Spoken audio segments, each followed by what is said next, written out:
তবে যদি 30শে ডিসেম্বর নির্বাচন হতো তার চেয়ে বেশি মনে হয় আরও বেশি উৎসবমুখর পরিবেশ থাকতো। শিক্ষার্থীদের মধ্যে শিক্ষক পরিচয় দিয়ে কিছু বয়স্ক লোকজন প্রবেশ করার চেষ্টা করেছে। আপনাদের এই গণমাধ্যমে আমরা দেখতে পেয়েছি। একেএম রাকিবকে বিপি পদপ্রার্থী করেছি। দুই পক্ষই খুব ভালোভাবে করতেছে। স্বতন্ত্র বা অন্যান্য যে প্যানেল আছে তারাও খুব ভালোভাবে ভোটের প্রচারণা করেছে। তো আগের মতো সেই মারামারি বা ওই রকম কারো মধ্যেই ওই মেন্টালিটিটা এখন আর নেই। সবাই খুব শান্তিপূর্ণভাবে ভোট দিচ্ছে। প্রতিষ্ঠা হওয়ার পর আজ প্রথমবারের মতো জগন্নাথ বিশ্ববিদ্যালয়ের কেন্দ্রীয় ছাত্র সংসদ নির্বাচন অনুষ্ঠিত হতে যাচ্ছে। আমি জগন্নাথ বিশ্ববিদ্যালয়ের শিক্ষার্থীদেরকে শুভেচ্ছা জানাচ্ছি। আপনারা জানেন যে এই ছাত্র সংসদ নির্বাচনে ছাত্র অধিকার পরিষদ, ছাত্রদল সমর্থিত ঐক্যবদ্ধ নির্ভীক জবিয়ান প্যানেলে ছাত্র অধিকার পরিষদ জগন্নাথ বিশ্ববিদ্যালয় শাখার সভাপতি একেএম রাকিব বিপি পদপ্রার্থী, খাদিজুল কোবরা জিএস ক্যান্ডিডেট এবং তানজিল এজিএস পদপ্রার্থী। আমরা আপনাদের মারফতে সবার কাছে দোয়া চাই তাদের জন্য। এবং আপনি যেটা বলেছেন যে আজকের নির্বাচন কীভাবে দেখছি, কেমন পরিবেশ, এখন পর্যন্ত আমার কাছে মনে হয় যে খুবই উৎসবমুখর পরিবেশ তৈরি হচ্ছে। তবে যদি 30শে ডিসেম্বর নির্বাচন হতো তার চেয়ে বেশি মনে হয় আরও বেশি উৎসবমুখর পরিবেশ থাকতো। শিক্ষার্থীদের মধ্যে হতাশা বা নির্বাচন হবে কি না এরকম একটা পরিবেশ তৈরি হতো না।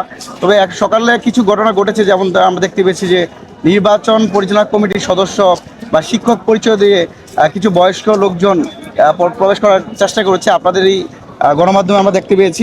এরকম ছাড়া আর তেমন কিছু দেখতে পাই নাই।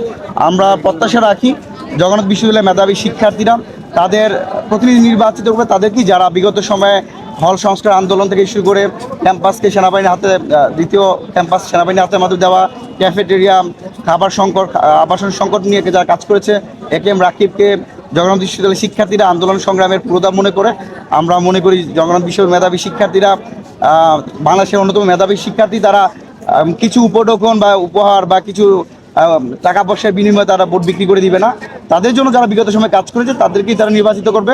আমরা বিকালের সময় আশা করি আমরা সেই রেজাল্ট দেখতে পাবো। দেখুন, আমরা এখানে স্পষ্ট করেছি আরেকবার বলি, ছাত্রদল হচ্ছে আমাদের ফেসিবাদ বিরোধী লড়াই সংগ্রামের বন্ধু। আমরা ফেসিবাদ বিরোধী ছাত্র ঐক্য গঠন করেছিলাম 2023 সালে, আপনারা জেনেছিলেন। পুরো বাংলাদেশের ছাত্রদলের চিত্র একরকম হলেও আমরা বিভিন্ন গণমাধ্যম দেখতে পাই তাদের কর্মীরা বিভিন্ন জায়গায় অনৈতিক কাজের সাথে জড়িত হয়েছে। আমরা সেগুলো নিন্দা জানিয়েছি। কিন্তু জগন্নাথ বিশ্ববিদ্যালয়ে পুরো বাংলাদেশের ছাত্রদল একরকম, জগন্নাথ বিশ্ববিদ্যালয় ভিন্ন রকম।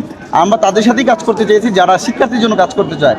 ঐক্যবদ্ধ নির্ভীক জবিয়ান প্যানেল দিতে গিয়ে আমি আমার ছাত্র অধিকার পরিষদের সভাপতি একেএম রাকিবকে বিপি পদপ্রার্থী করেছি, সাধারণ সম্পাদকদের বঞ্চিত করেছি বা আরও যারা ছিল। আমরা চেয়েছিলাম এমন একটা প্যানেল হোক, আমার নেতাকর্মীরা এখানে ত্যাগ করলেও সাধারণ শিক্ষার্থীর জন্য এখানে এই প্যানেল আসতে পারে।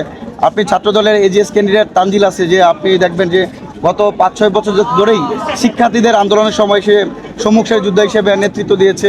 পাশাপাশি তানজিল জিএস খাদিজুল কোবরা, যে কিনা পুরো জগন্নাথ বিশ্ববিদ্যালয় না পুরো বাংলাদেশের সময় ফেসিবাদ বিরোধী লড়াই সংগ্রামে শেখ হাসিনার নির্যাতন নিষ্পেষণ একটা প্রতিচ্ছবি ছিল।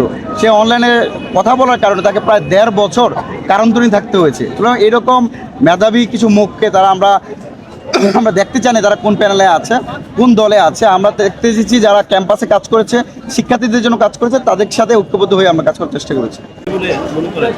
আসলে ভোট এখন দেখা যাক কি হয়। এখানের মধ্যে দুই পক্ষই খুব ভালোভাবে করতেছে। স্বতন্ত্র বা অন্যান্য যে প্যানেল আছে তারাও খুব ভালোভাবে ভোটের প্রচারণা করেছে। জগন্নাথ বিশ্ববিদ্যালয়ে আমরা বিগত দিনে দেখেছি রাজনৈতিক চর্চা হতো এবং এখানে অনেক ধরনের সংঘাত হয়েছে। এখন পরিবেশটা কেমন মনে হচ্ছে, বা নির্বাচনের পরে, জাতীয় নির্বাচনের পরে কি এটা পরিবর্তন হতে পারে? আশা করতেছি হবে, কেননা যেহেতু একটা নতুন দিন বদলের সময় এসেছে, সবার মধ্যে এখন আসলে গণতান্ত্রিক চর্চার ভাবটা দেখা যাচ্ছে। তো আগের মতো সেই মারামারি বা ওই রকম কারো মধ্যেই ওই মেন্টালিটিটা এখন আর নেই। সবাই খুব শান্তিপূর্ণভাবে ভোট দিচ্ছে, কোনো জোরাজোরি নেই। সবাই আসলে খুব ভালোভাবেই আয়োজন হচ্ছে, উৎসবমুখর পরিবেশে দিচ্ছে ভোট। প্রশাসনের ভূমিকা কেমন মনে হচ্ছে? না, খুবই কঠোর, এবং তারা শৃঙ্খলা বজায় রাখার ক্ষেত্রে খুবই কঠোরভাবে মেনটেন করছে তাদের দায়িত্বগুলো আর কি এখানে।